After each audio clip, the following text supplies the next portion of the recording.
Amen! Ayan po, makikinig na tayo sa salita ng ating Panginoon. Amen! Sino kaya? Nabasa na pala. So mga kapatid, now is the time to nourish our souls, our spirit. So, naman tayo masasabi kundi, be ready, be prepared, fasten your seatbelt as you be swept from your feet, as you'll be hearing a powerful message of the Lord entitled, basahin po natin sabay-sabay, doubt. Doubt, meaning duda. So without much further ado, I give the floor to the messenger of the Lord, part-time doctor, meaning 10 hours a day lang, but full-time pastor and servant of the Lord, Pastor Christopher Aguilar.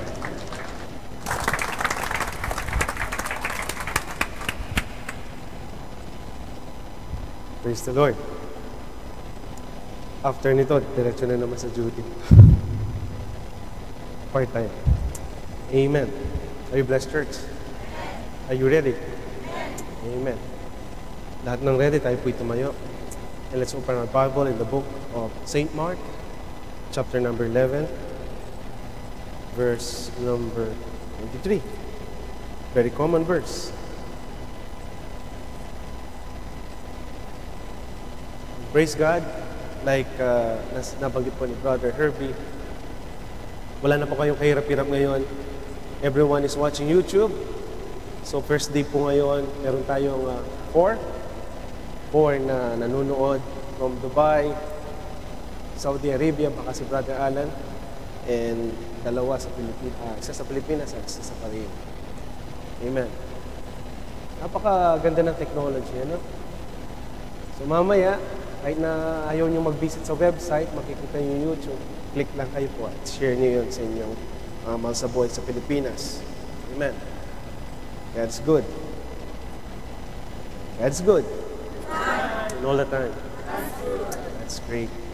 In the book of St. Mark, chapter number 11, verse 23, ang sabi po ng ating Panginoon, pag sinabi niyang katotohanan, totoo yan. Do you believe that? Naniniwala kayo doon. Katotohanan sinasabi ko sa inyo, ang sabi ng ating Panginoon, ang sino mang magsabi sa bundok na ito, mapataas ka at mapasugba ka sa dagat at hindi mag-aalinlangan. Sabi niyo po, hindi mag-aalinlangan, huwag kang mag-doubt sa kanyang puso, kundi mananampalataya na mangyayari ang sinasabi niya ay kakamtin niya yaon. Amen. Pwede po ba natin worship ang Panginoon? Let's open our eyes, church, to see the wonders and miracles ng ating Panginoon. Praise the Lord Jesus! Praise the Lord God Jesus! We praise you, Lord! Pinupuri ka namin, Panginoon! Yes, Lord, it's true, Panginoon Lord! Katotohanan, Panginoon Lord! That we can move mountains, Panginoon. Lord, ang inyong pong kapangyarihan ay hindi nagbabago. Ikaw ang Diyos noon, ngayon at magpakailanman. Ikaw ang Diyos ni Abraham, ni Isaac, and Jacob. Ikaw, Jesus, ang aming pinupuri. Ikaw ang aming dakilang guro. Tapat ang nagsabi na 2 at nagkatipon-tipon sa iyong dakilang pangalan. Narito po ang inyong banal na presensya. And we declare, Panginoon Lord, sa 4 na sulok na lugar na ito, that your holy presence, Panginoon Lord, is in our midst today, Panginoon Lord. Nalulugod ka, Panginoon Lord, na inyong mga salita, Panginoon Lord, God Jesus, iminemeditate po namin. Ang inyong salita, Panginoon Lord, ay narinig, Panginoon Lord, sa 4 na sulok na lugar na ito. Lord, huwag mo pong ayahan, Panginoon Lord, na mawala. Huwag mo pong ayahan, Panginoon Lord, na nakawin, Panginoon Lord, ni Satan, Panginoon Lord, ang bawat salita na aming maririnig, Panginoon Lord, God Jesus, sa lugar na ito. Anoint my lips, O Lord God Jesus. Speak to us, O Lord God. In Jesus' name we pray. Amen, amen, and amen. Praise the Lord. Amen. You see, church, ang kapangyarihan ng ating Panginoon ay hindi nagbabago. Ang Diyos na lumikha ng langit at lupa, ang Diyos noon na may kapangyarihan sa pamamagitan ng kanyang bibig, na naganap ang lahat ng kanyang sinasabi, is the same God that we are worshiping right now. Hindi siya nagbabago at hindi siya nagkukulang. Ang Diyos na lumikha kay Adam and Eve, ayon sa wangis niya, mga magulang kapatid, is the same God na atin pong tinataas sa mga oras na ito. Amen. Kung paano magpala ang Diyos at paano siya magpagaling, kung paano siya magpaingat noon, ngayon at magpakailanman, hindi po siya nagbabago. Amen. Ang tao ang nagbabago. Ang doubt, mga magulang kapatid, ay isang bagay na nilika ni Webster, or should I say, mga naunang tao doon, upang ito ay maging babala sa ating lahat. Ang word na doubt ay negative, should I say. Ano po? It's a trap. It's not from God. Amen. Because, again, we are serving a powerful God. No doubt about it. Amen. Walang pag-aalinlangan. Ang hininga mo ay galing sa Kanya. Amen. Ang kalakasan mo ay nanggagaling sa Kanya.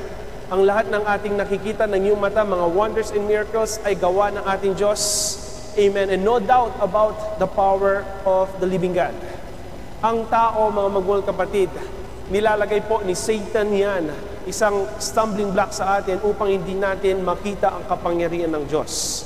Yan pong doubt na yan ay ini-instill in every individual upang sa ganoon mawala ka ng faith sa ating Panginoon at ikaw ay manghina, and therefore ikaw ay mawawala sa direksyon kung saan nilalagay ka ng ating Panginoon. Doubt, mga magulang kapatid, is a word na ito po dapat ay maalis sa ating mga puso. But somehow, mga magulang kapatid, yung doubt na yon, pwede pong mangyari na isang stumbling block or isang failure, or yung doubt na yon ay we can transform it from doubt into wonders and miracles. Do you believe that, church? Yung doubt na in-invite ka kanina ng ating mga kapatid, punta kaya ako? Saan ba yan? May doubt ka, are you going to go to the church? Or better na magstay ka na lang, manood ka ng, may wawawi pa ba? Manood ka ng Showtime or Itbulaga? Or nagda-doubt ka, ano naman kaya expectation? Ano kaya ang itsura ng mga, ano yan? But again, at the end of the day, yung doubt na yon ay ginawa mo. Amen. Pumunta ka, and now you realize, yung expectation mo ay iba pala. Ang dami palang mga guwapo, magaganda, hindi po yan ang pakay ninyo sa church. Amen. Amen. Ang pakay nyo is to hear the word of the Lord. Amen. So doubt, mga magulang kapatid, it's up to you. Ang doubt ay lagi nandyan in our midst. Nandyan po lagi ang duda. Nandyan po yung pag-aalinlangan. Nandyan po yung faithless situation kung are we going to proceed or not, or are we going to move backward or forward. Amen. But at the end of this worship, mga magulang kapatid, makikita po natin kung paano natin may transform ang doubt into wonders and miracles ng ating Panginoon. Amen. Hindi nagbabago ang kapangyarihan ng Lord, mga magulang kapatid. Ikaw, ako, tayo ang nagbabago. Amen. Sometimes God is giving us this task, na gawin natin. But sometimes we're in doubt. Are we going to proceed or not? Amen. Pero ang Diyos, alam niya ang outcome. Amen. Ang Diyos, alam po niya ang outcome. Kapag nilapit mo sa Panginoon ang mga bagay na yan, without a doubt, amen, kung ano ang nasa ng iyong puso, yan po ibibigay ng ating Panginoon. Amen. 100%. Amen. Ibibigay po yan ng ating Panginoon. Pero, kahit na isang 1% lang na mag-doubt ka, amen, yung 1% na yon, mga magulang kapatid, yan ang magiging patibong mo upang ikaw ay madulas o ikaw ay mahulog at hindi ka magpo-proceed forward. Amen. Like what our Lord Jesus Christ mentioned, mga magulang kapatid, you can move mountains. Sabihin mo, without a doubt, sa iyong puso. Sabihin mo sa iyong puso, sa iyong isip, that you can move this mountain in the name of Jesus Christ. At walang pag-aalinlangan, it will move. Amen. Pakunti lang nag-i-amen. Kasi doubtful sila kung magsasabi sila amen o hindi. Even sa pagsasalita mo ngayon, doubtful ka. Even sa pakikinig mo ngayon, doubtful ka eh. Sa totoo lang. Amen po ba? Amen. God is talking to you right now. Amen. Kaya nga po, manampalataya ka na mangyayari ang lahat ng sinasabi mo in the help of God. Mangyayari at mangyayari yan. Walang imposible sa Diyos, mga magulang kapatid. Gaya ng aking pong pasimula, siya po nag-create sa lahat ng mga bagay. Amen? Huwag kang mag-worry, yung simpleng papel na minimithi ng lahat. Itong papel na ito, wala po yan, basura lang yan. Basura lang yan. Amen? Pero ikaw, inaasam mo yan every day and every night. Pinagpapalit mo sa gawain ng Panginoon. Pinagpapalit mo sa pag-ibig mo sa Diyos dahil sa 500 pews. Amen. Tapos, para kang sino kapag nag-pray? No? Lord! Bigyan mo ako! Di ba? Have you noticed that? Madalang ka na lang mag-pray. Pag nag-pray ka, para ka pang sino yan. Panginoon, dapat, Lord. Panginoon, ibigay mo, Lord. Panginoon, pengin, Lord. Di ba? Kailan ka naman kaya? Kailan mo kaya pinagbigyan ng Panginoon? Ito yung question. Nung nagre-request ang Panginoon, kailan mo siya pinagbigyan? Amen. You see, ang power ng Panginoon, again, hindi po yan nagbabago. Ang sabi po, in the book of Matthew, chapter number 13, verse 58, even ang ating Panginoon, nung po siya ay pumunta sa kanyang hometown, mga magol kapatid, wala po nakinig sa kanya. Walang pagbabago sa kapangyarihan ng Panginoon. But nakita po natin in Matthew 13:58, at siya'y hindi gumawa noon ng maraming kapangyarihan gawa dahil sa kawalan nila ng pananampalataya. So yung power ng Panginoon ay nandyan lang, mga magol kapatid. Existed, from ages. Nandyan na ang kapangyarihan ng Panginoon. Hindi po nagbabago ang kagalingan, ang blessing, ang pagtulong ni Lord sa lahat. Hindi nagbabago yan. Hindi po limited yan. Unlimited yan, mga magol kapatid. Ang problema, ikaw ang may problema. Gaya po ng nabanggit niya, mga magol kapatid, hindi po gumawa roon ng maraming kapangyarihang gawa. Imagine, Lord, bakit hindi ka nagawa ng mga makapangyarihang bagay? Dahil sa kawalan nila ng pananampalataya. It's not Jesus' problem, mga magol kapatid, na hindi po gumagaling ang iyong sakit. Hindi ka binagpapala ng Panginoon. Ang problema ay hindi sa blesser, kundi ang umingi ng blessing. Ang problema, ako, ikaw, mga magol kapatid, kung bakit pabalik-balik yung sakit mo, pabalik-balik yung problema mo. Yung problema ay ikaw at hindi ang Panginoon. Amen. Kaya nakita po natin sa the book of Matthew 13, yes, God is grace, puno-puno ng grace and mercies. Puno-puno po yan ng healing. Amen. He can give everything you want. But because of lack of faith, because of doubt, mga magulang kapatid, yan po ay nagiging parang barado sa isang faucet. Na naka-on po yung faucet, yung gripo ninyo, pero may malaking naka-block doon na doubt. Kaya yung flowing ng blessing ay hindi po nakakarating sa atin, hindi nakakarating sa iyo. Why? Because doubt, ay nagiging stumbling block yan para mag-proceed tayo sa ating Panginoon. Amen. And let's examine the Word of God, mga magulang kapatid. Are you ready, church? Actually, dalawa pong scenario, but sabi ko nga kay Pastor Marvin, baka abutan tayo ng 2:00. Amen. But let the Spirit talk as the Spirit leads. Amen. Let's open our Bible in the book of Mark, chapter 9. Again, this is very well-known verse sa inyo, mga magulang at kapatid. Let's just examine the Word of God. I-dissect po natin, upang sa ganun maunawaan natin kung bakit may doubt, and doubt will be transformed sa wonders and miracles ng ating Panginoon. Sino po ang nakaranas dito ng doubt? Raise your hand. No, raise your hand. Hindi ko sinabing amen. Amen. So, following instruction, pag doubtful ka, remake na lang tayo. Di ba? Parang exam yan, pag doubtful, ini-skip natin, Lahat ng may nagkaroon ng doubt, magsabing amen! Amen. Walang nagtas ng kamay. Praise the Lord. Okay, Mark chapter 9, verse 17 to 29.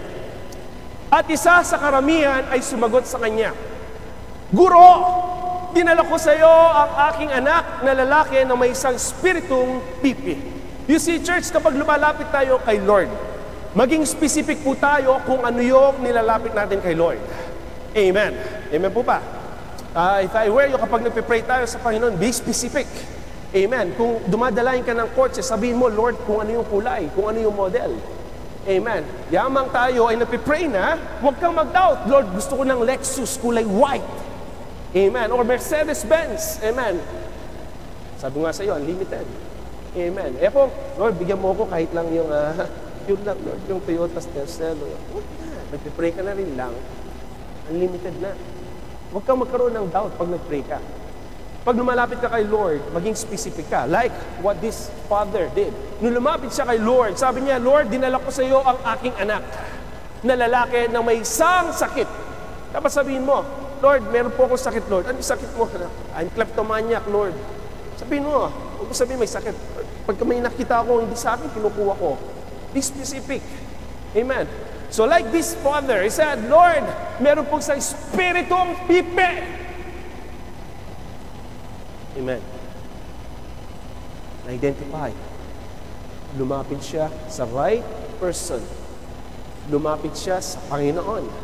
Amen. Bakit kaya lumapit siya kay Lord? Maybe yung father na ito, nagpunta na siya sa iba't ibang mga albularyo o nagpunta na siya sa mga iba't ibang mga doktor. Wala pong nangyayari.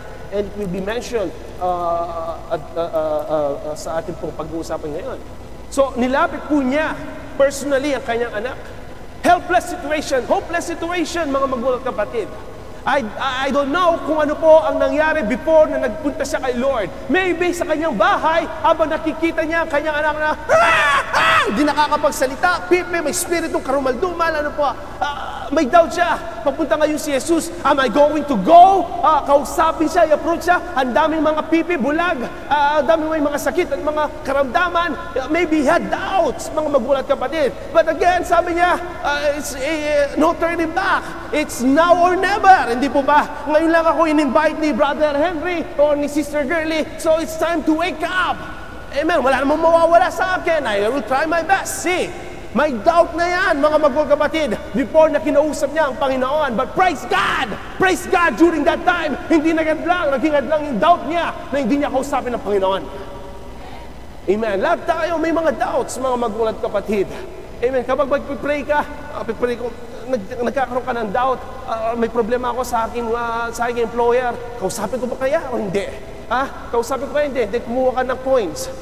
Para ako kuros, Para ako kuros ka, kausapin ko. Problema ito.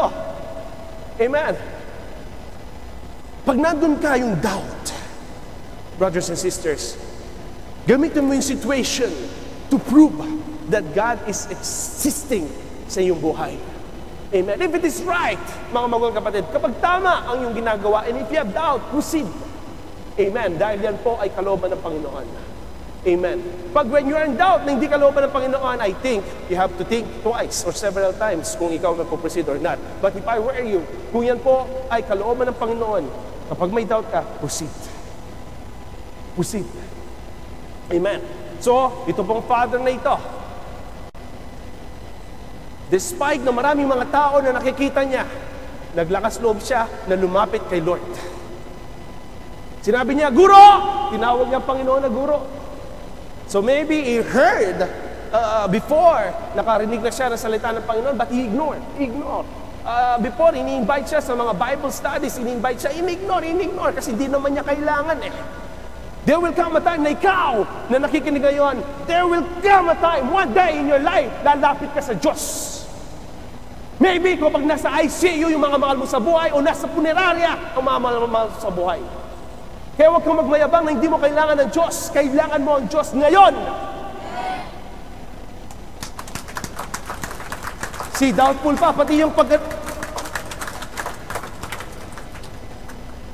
This is not a library church. This is not a cemetery. This is a apostolic church. Amen. Kasi alam mo si Satan, kaya siguro nung first time kayo nag-attend dito sa church, ang ingay naman nila.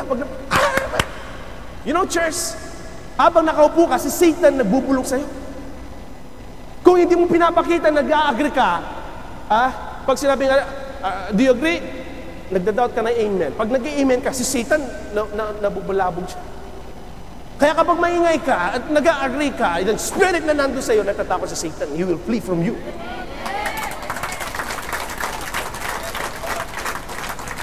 Yung iba nga, Brother Ricky, tumatayo pa eh. If they are blessed, tumatayo. Sa Angeles City, kapag napipresok, tumatayo yung mga tao. Praise the Lord! Sandali, hindi pa tapos. Dito nga, medyo ano pa tayo eh. Medyo tahimik pa, mahinhin. Amen. So, Guro, sabi po niya, May sakit po ang aking anak na espiritong pipi. At saan man siya alihan nito, ay ibinubuhat siya. At nagbubula ang kanyang bibig. At nagngangalit ang mga ngipin at unti-unting natutuyo. At sinabi ko sa iyong mga lagad na siya'y palabasin at hindi nila gawa.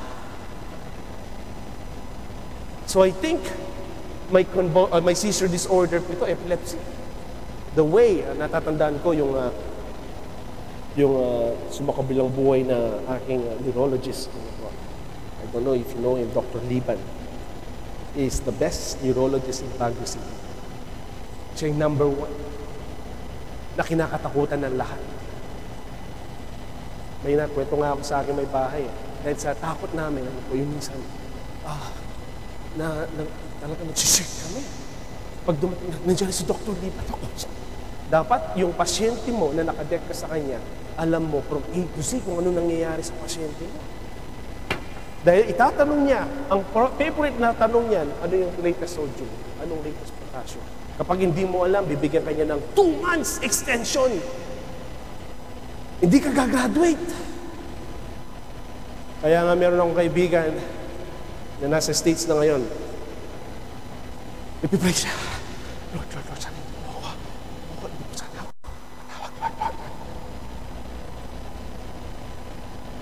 Dr. Sunny Magan! Yes, Lord. Kaya nga po ang tawag namin, Lord Sunny. Ano po, nakakatawa na po pag minsan na pagka niyayanig ka. He was the best neurologist. Ang sabi niya, kinote and quote niya po itong verse na ito. Ang sabi niya, ang batang ito ay may seizure disorder or epilepsy. Amen. It's just like that. Accept natin. Do you agree? I will not accept. Na-identify na natin, it's a spirit. So it is spiritual ang kinakalaban po natin. Amen. It's not only physical or any neurologic disorders, but this is something else. This is spirit, mga magulang kapatid. So the way I see it, siya po ay pag binubuhat, siya po ay bumubula yung kanyang bibig. Nagkakaroon siya ng chronic seizure. Ano po? Talaga, nag-ano po talaga siya, nag-seizure, nagko-convulsion siya. Amen. Every day and every night, imagine. Siguro ito ay teenager na, itong batang ito. From the very start, ito po yung problema ng kanyang ama. Amen. Kaya po, hindi na siya nag-doubt. Napuntaan niya ang ating Panginoon. Nag-doubt man siya. But he proceed and he talked to our Lord Jesus Christ. At iniladlad niya ang kanyang problema. Amen. Lord, ito po yung problema. At after na nagtutonic-chronic siya, nagkakaroon ng dehydration. Natutuyo po yung bata. And then, ang tatay na ito, nilapitan niya yung mga alagad ng Panginoon. At ang sabi po sa kanyang bibig, hindi nila ito magawa. So, anong problema? Yung problema hindi yung tatay. Problema rin yung mga manggagawa ng Panginoon. Amen. Hindi natin napansin, brothers and sisters. Even yung pala mga elders, yung mga preachers, yung mga pastors, may problema. May doubt. Because maybe sabi nila, uy, sira mo to bakit natin pagpipray? Doubt. Nagsisisir, hindi, dalhin natin ito sa ospital. Hindi kay Lord. Doubt. That means 50-50. Hindi 100% na may labas na yung spirito. Why? Because they cannot identify the problem. Amen. Kaya dapat po, meron tayong discerning spirit. We have to identify. So next verse, may tinanong ang Panginoon. At sumagot siya sa kanila at nagsabi, laing walang pananampalataya! Kinakausap siya ng ama ng bata. Pero ang Panginoon, kumausap siya sa kanyang mga alagad. Kayo walang pananampalataya, hanggang kailan makikisama ako sa inyo?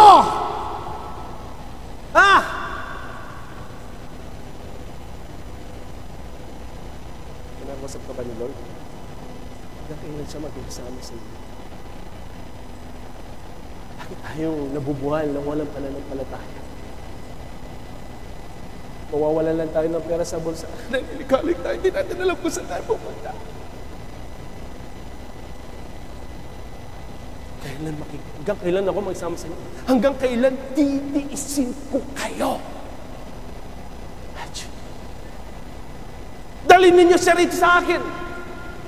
Imagine, nandun yung tatay, kinakausap niya ang Panginoon, tapos ang Panginoon, hindi niya sinisi yung tatay muna eh. Una, hindi. Sinisi niya yung mga alagad niya. Ano? Yung mga lahing, walang pananampalataya. Meaning, it's been there for ages, from generation to generation. Amen. Kaya, kapag doubtful, lagi kang may spiritong kaduda-duda. Ha? Tanggalin na po natin yan para yung anak mo mawala yung spirito na yun. Ano po ba? No, magtitake na ng picture yung asawa mo, nakita yung picture, nagdududa ka na.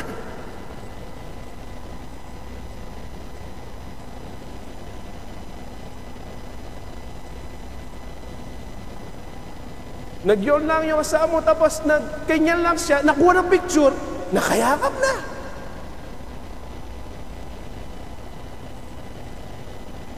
May nagte-text lang, ibang, ano, hindi po ba? Pag minsan ni-insert ni Satan yan para ma-deceive tayo.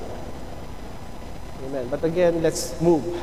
Ang doubt na yan, gawin po nating wonders and miracles. Sumagot siya, o layong walang pananampalataya, hanggang kailan makikisama ako sa inyo? Hanggang kailan titisin ko kayo? Dalhin niyo dito yung bata. At dinala nila siya sa kanya. At pagkakita niya sa kanya, eto pa, pagdakay, pinangatal siyang luba ng Espiritu. At siya'y naglugmok sa lupa at nagpagulong-gulong na bumubula ang kanyang bibig. Imagine, nung nilapit siya, ilang beses nang bumabagsak ito? 3. It's enough, Satan. Nagpagulong-gulong. Amen. The more na nilalapit mo ang Panginoon, doon po ang Espiritu. Nagugulong-gulong. Ayaw niya umalis eh. Ngayon, tinanong ang Panginoon, verse 21. At tinanong niya sa kanyang ama for the second time, kailan pang panahon nangyayari sa kanya ito? Do alam ni Lord. Alam ni Lord hanggang kailan, kung saan. Amen. But gusto ng Panginoon na siya mismo ang mag-testify sa mga tao mula pa magkabata. Nakita po natin mga what went wrong. It's been there for ages. Mula nung bata, ang bata ito ay suffered. Amen. Pakinggan natin anong testimony. Hindi natin alam ang pangalan ng tatay na ito. Let's call him Father Y or Father S or something. Ano po? Yung ama na ito, tingnan natin ang testimony niya. Ang sabi niya, nung pang bata siya, pag ganun-ganon. Ano pa? At madalas, tingnan natin yung testimony ng kanyang ama. Madalas siya inaagi sa apoy at sa tubig upang siya ay fed up na siya. Wala nang saysay. Nakikita mo naghihirap. Anong ginagawa? Tinatapon sa balon. Hindi niya alam. Pag nagsisisure, umahawak siya sa tubig. Pag nilalagay sa apoy, nagsisisure, umaalis na naman siya sa apoy. Amen. In the Spirit, matindi. Matindi. And I can feel may mga espiritong gano'n ngayon. May espiritu ngayon sa church na ito, mga magwal kapatid. Kapag siya ay nilalagay sa tubig, nagre-resist. Let's baptism. Water.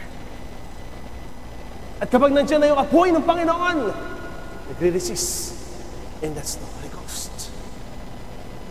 Pinapatay ang bata. Imagine.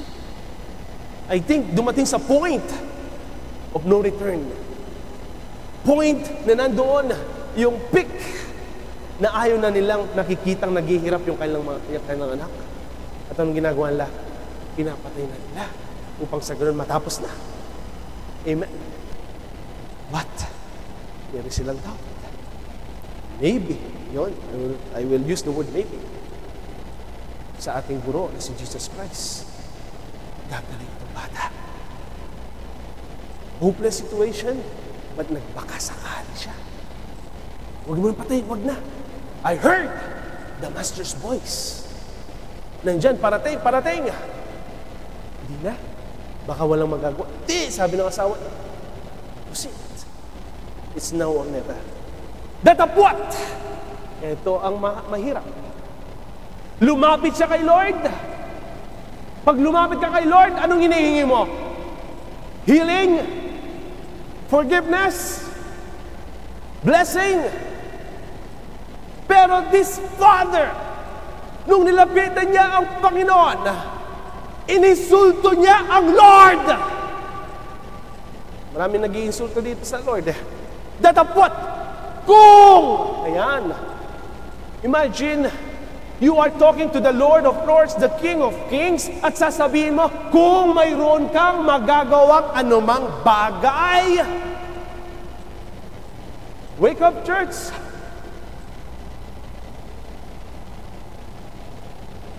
Sabihin mo nga, close your eyes and say, what? Dalawa lang. Kakausapin mo si Lord Jesus Christ, nandito ang Panginoon. At sasabihin mo, Lord, kung mayroon kang magagawang anumang bagay, what is doubt? What is doubt? Ginamit mo yung if. Kung.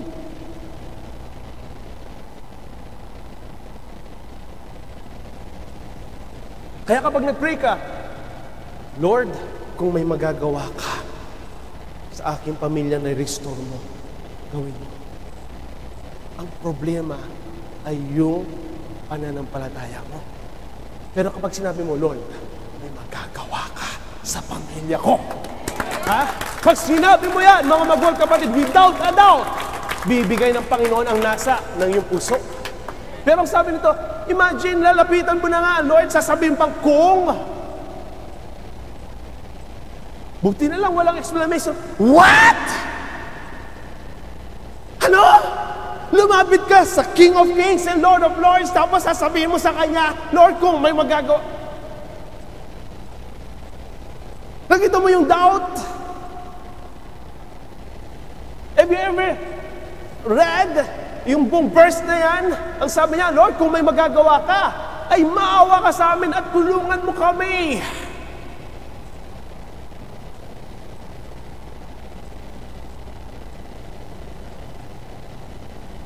Sino nagkaroon ng ganitong experience? Na tinanong mo, Lord, kung may magagawa siya sa buhay mo. Come on, honest church. Sino po nagkaroon dito ng tao? Sa kanilang prayer. At Lord, I myself.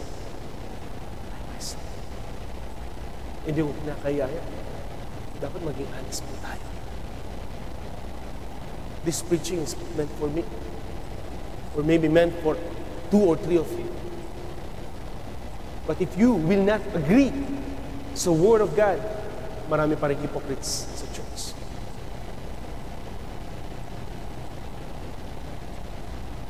When we approach God, the King of Kings, the giver of life, the creator of everything, at sasabihin mo, Lord, kung may magagawa ka, I think,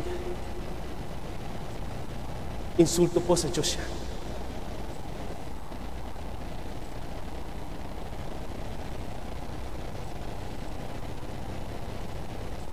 I think, insulto yan sa Diyos. The reason why maybe we fail sa lahat ng bagay sa ating mga prayers because we have a doubt. Kapag ginamit natin yung word na kung, if you can do it or something, that means you are not sure kung yung prayer mo ay sasagutin o hindi. Maybe you have a chronic problem, chronic prayers, mga magulang kapatid. And even you, hindi ka naniniwala. That means, problema yan. Nagsasayang ka lang ng panahon. Like what Brother Gary mentioned, I don't know, 2 or 3 weeks back. They were praying, dahil matindi ang init, they were praying na uulan. Amen. Nung pagkatapos nila mag-pray, mga magulang kapatid, lumabas sila, yung matanda, kumuha siya ng payong. Ha? Pilipino lang gumagawa yan, di ba? Pag mainit. Pag ginagawa kita ng payong sa Manama, alam mo, Pilipino yun. Kasi hindi siya naka-sunscreen. Sunblock. Nagtaka ang mga kasama niya, Nanay! Ang ganda ng panahon, mainit, ba't ka nakapayong? Binatukan, hindi ba nag-pray tayo kanina, uulan? Kinlaim ko na uulan. Amen! How many of us, we're praying at the same time, we're doubting? Marami sa atin na gano'n. Nagpipray, Lord, pagalingin mo. Lord, pagalingin mo yung anak ko. Lord, pagalingin mo. Pagkatapos ng prayer warrior, nilalagnat pero yung bata, lakas na. Mami! Doktor! Doktor! Buti na nga lang tayo mga Pilipino, hindi po tayo tulad ng mga taga-rito. Kailan po nilagnat? Ngayon lang. Anong oras? 15 minutes. Ang bilis mo, day! Lagnat lang ng bingot. Ano yung bingot? Lagnat lang ng baby. Kung nakita nyo yung December 16 na yan, talagang ngayon kung mag-duty ng December 16. Ang dami namin mga batang nahulog. Saan nahulog? Sa taas ng sayara. Sa sakyan. Paano nangyari? Nakalimutan ko yung anak pala nasa taas ay pinagbulong-bulong ko sa... Alas 2, alas 3, alas 4 na madaling araw, puro mga trauma yung pasyente namin. Yung isa, ano nangyari? Nasagasaan ko. Bakit? Di ko nakita eh. Anak mo hindi mo nakita.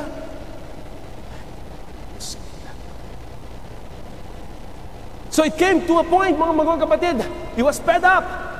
Papatay nila yung kanilang anak.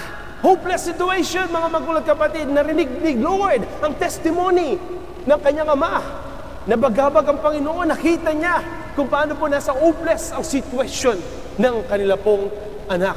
And then ang sabi niya, kung may magagawa ka, imagine, lumapit ka na kay Lord, alam mo na may magagawa ang Lord, kung nag-attend ka ng prayer warrior, nag-attend ka ng Donwas, alam mo ang pakay mo that God will give you the desires of your heart. After ng prayer warrior, after ng Donwas, paglabas mo, nagda-doubt ka, nag-change mind ka. Ba't ka ba nagpunta sa prayer warrior? Kung iinsultuin mo lang ang Diyos, bakit ka ba nag-pray ng 1 hour at the end of prayer mo, yung palang yung plan B mo, yung pa rin ang magaganap sa buhay mo? It's pointless.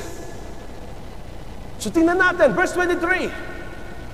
At sinabi sa kanya ni Jesus, kung kaya mo! Binalik ni Lord, kung kaya mo! Ang lahat ng mga bagay ay may pangyayari sa kanya na may!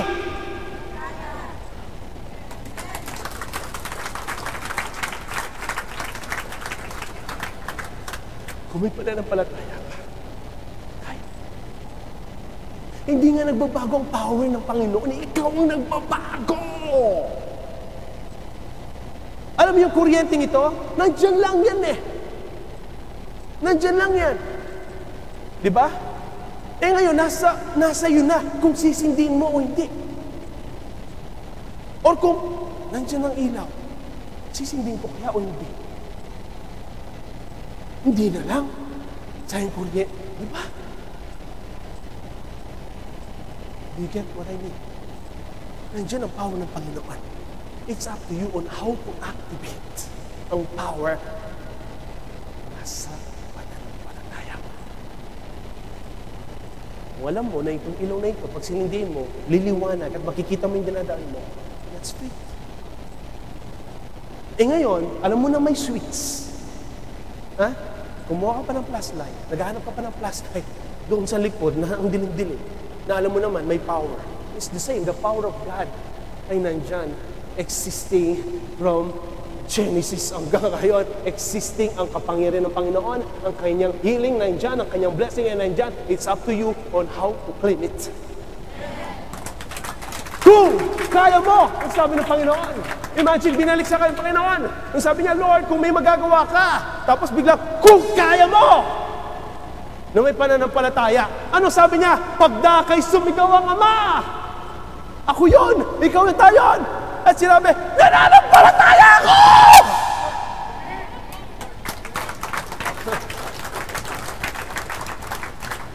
Tignan mo. Hindi pa tapos. Sumigaw siya ng, nananampalataya ako! Pero uminto siya. Tulungan mo ang kakulangan ko ng ano? Kasasabi mo lang kanina eh. Tao pa rin. Sinabi, lumakas. Nananampalataya ako. 100%. And then, primera, segunda, tercera, oops, bumalik siya sa neutral, and then, segunda. Lord, inutan mo ang pangulahan ko ng pananampalataya.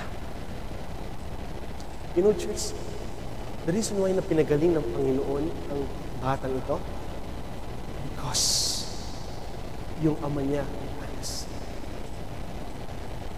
hindi siya nagmayabang na nag-amen lang. Yes, nananampalataya ako. Yes, nananampalataya ako. Pero they are still part of me na hindi ako lubusan na naniniwala. Tulungan mo ako sa kakulangan ng aking pananampalataya.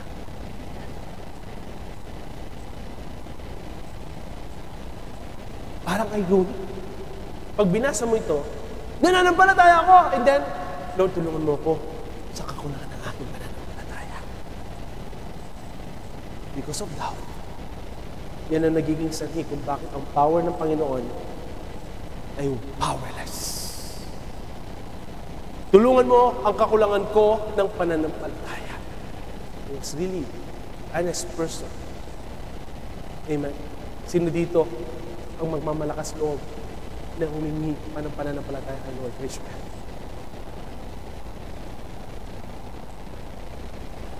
Most of us. Most of us. Next verse, 25. At nang makita ni Jesus na dumaragsang tumatakbo ang karamihan. You see, church, pag minsan, pag nandyan na yung peak ng ating prayers, and the crowd, yung mga meron sa buhay mo, they will see kung may nangyayari sa prayer mo. Yung mga ka-roommate mo, saan ka pupunta? Prayer warrior, don't watch kasi may pinag-pray ako. They are looking and they are monitoring sa ginagawa ni Lord sa buhay mo. Kaya itong mga tao na nagdagsaan, tumatakbo ang karamihan, ay pinagbikaan niya ang karumaldumal na espiritu na sinasabi sa kanya, ikaw bingi. Walang sinabing bingi. Ang tatay, sinabi niya dito. Pero ang kausap mo, ang lumikha ng langit at lupa. At siya mismo ang mag-a-identify sa problema mo. Kanina pipi, ngayon karumaldumal na bingi at iping espiritu. Iniutos ko sa iyo na lumabas ka sa kanya at huwag ka nang pumasok na muli sa kanya. Sandali, church. Wala ka napansin. Kapag may problema ka at inaladad mo kay Lord, ang Panginoon, gagawin niya. He will heal you, your past, your present, and your future. Because God is yesterday, today, and forever. Ang Diyos, siya noon, siya ngayon, at siya magpakailanman. Pinagaling niya ang bata, pinalayas niya ang espiritu na karumaldumal, noon, ngayon, at huwag ka nang babalik, magpakailanman! Huwag ka nang pumasok na muli sa Kanya, iniutos ng Panginoon. Kaya kapag pabalik-balik, yung problema mo, parang sipon.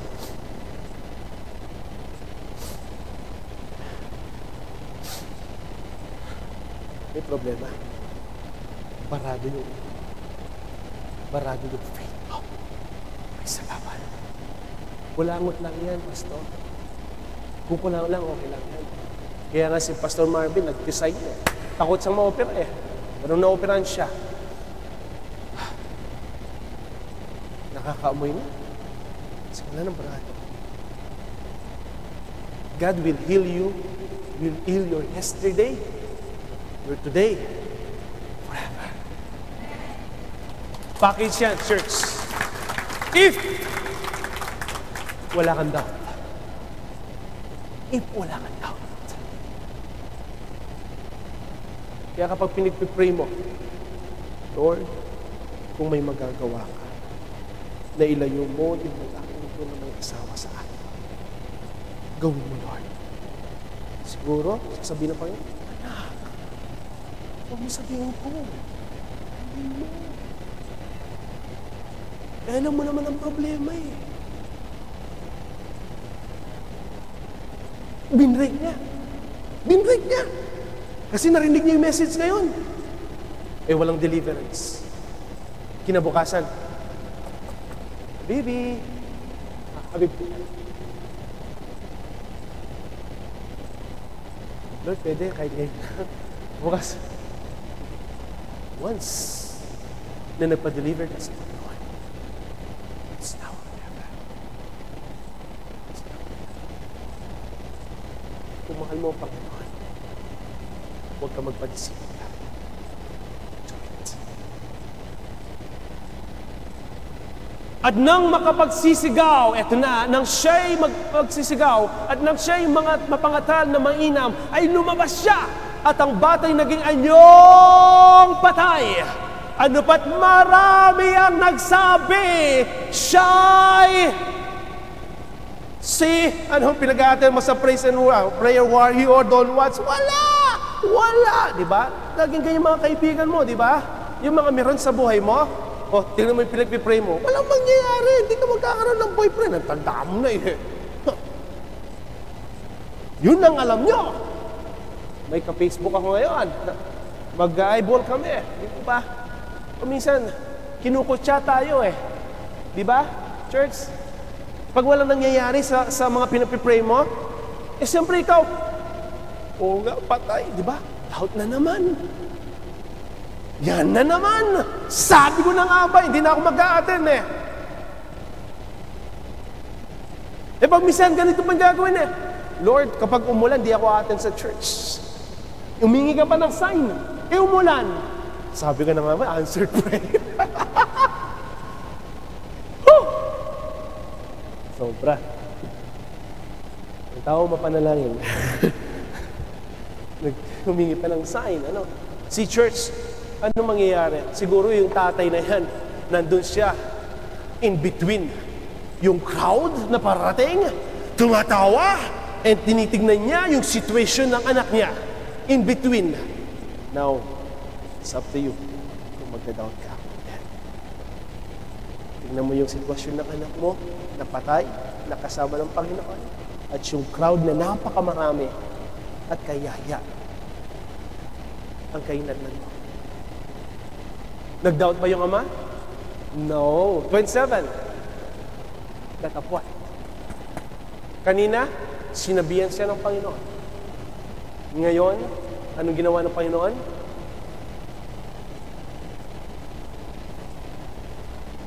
Gusto niyo bang maranasan yung touch ni Lord sa problema niyo? At ginawa ka ni Lord sa kamay. At siya'y isa yung mga hopeless situation ng buhay natin na wala ng kabuhay-buhay. Kapag ikaw ay nanatiling faithful sa Kanya, without a doubt, even those dead dreams, those things na ninakaw ni Satan sa inyo, ibabago mo. Without a doubt. At siya nagpunti. See, church, powerful. Faith. Kaya nga sabi ng Panginoon, magkaroon ka lang ng pananampalataya tulad ng isang butil ng mustasa. May mangyayari. It's a great lesson for us. Actually, I think next time na lang yung next scenario. Almost 2 o'clock na. Bilis na oras, ano? Parang 5 minutes pa lang ako nasasalita. Let faith arise in this church. Let faith arise. Alam ko, marami tayong mga prayers na nakalibing na, nabubulok na. Pag minsan tinitingnan na natin, wala na pa. Hindi na ako magkakaroon ng anak. I'm already above doon sa age bracket. And God will remind me, ano nangyari kay Sarah? Ito ba't Elizabeth? Are you doubting my existence? Are you still in doubt? Kasi nakikita mo, patay na, hopeless situation na yung pinag-pray mo. And then mag-stop ka na lang doon because it's the end of the world. No. It's just the beginning. Kung paano kikilos ang Lord sa buhay mo. How many of us right now may mga chronic prayers? Every Friday nakikita ko, it's the same prayer requests. Lord, bigyan niyo ako ng increase. Lord, bigyan niyo ako ng love life. I know that. Pag minsan minamatch ko ito gusto niya boyfriend, ito gusto niya girlfriend. Why don't we?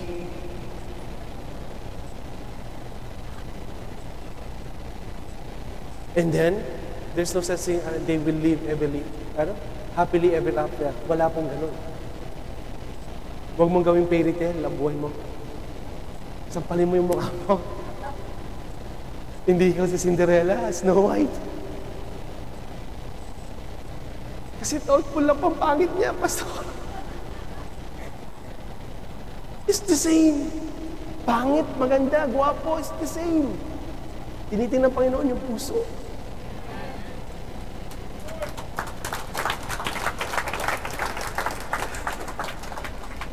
Bumalakpak siya. Answered prayer. Hindi talaga, di ba? Pag nagpipray tayo, be specific. Be specific. Be specific. Lord, gusto ko matangkad.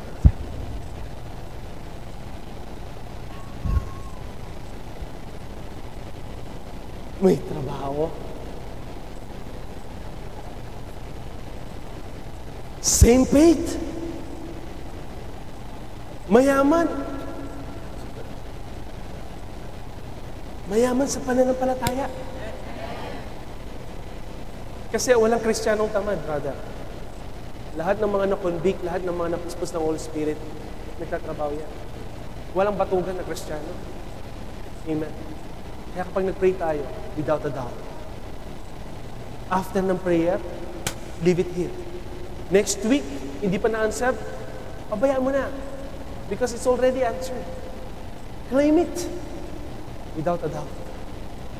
Kaya dito, mga magawang kapatid, marami tayong nakitang scenario or scene within 1 hour or 30 minutes on how a person na magkakaroon siya ng doubt. Amen. It was been there 2,000 years. And this spirit still, pumupunta sa church, in every individual, ito po ang nagiging problema ng bawat isa. Amen. Maybe you failed from 2013 kasi nag-doubt ka sa buhay mo. Kaya hanggang ngayon, nandyan ka pa rin. Hindi ka nag-proceed. Pabalik pa rin yung buhay natin.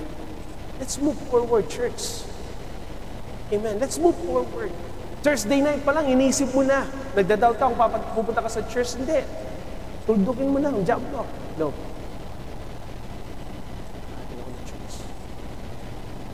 God will do something. Will do wonders and miracles sa ating lives.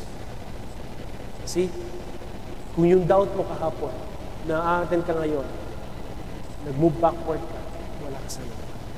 At hindi mo narinig ang salita ng Panginoon. Dahil nag-doubt ka, and then yung doubt na yon ay naging miracles.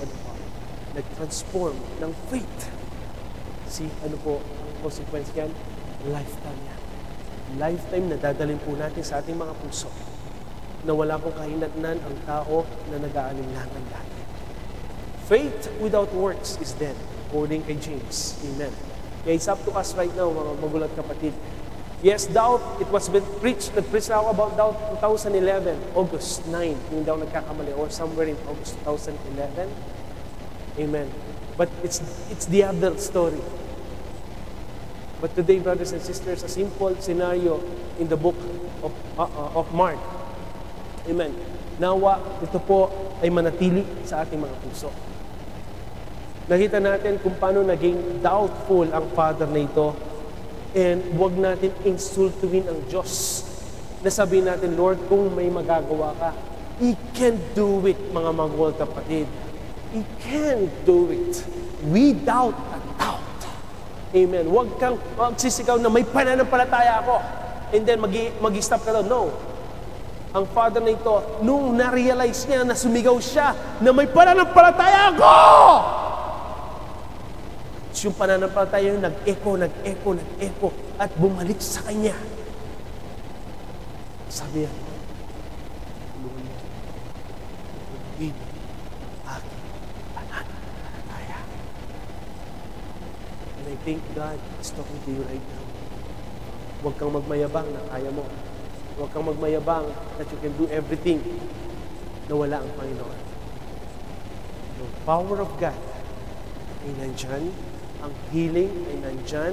Ang blessing ay nandyan. Ang protection and guidance ng Panginoon, hindi po yan nawawala. Ang forgiveness ng ating Panginoon nandyan. It's up to you kung paano natin gamitin ating faith. It's up to you. Ang mga mountains na yan, baka pabalik-balik lang sa lugar because you have a doubt. But right now, kapag iningi mo kay Lord, ang mga bagay na yan, sakit man yan, karamdaman, He will heal you, He will heal me, yung yesterday, yung today, and forever. At hindi na babalik. At hindi na babalik. Amen. Tayo po tumayo. Are you blessed, church?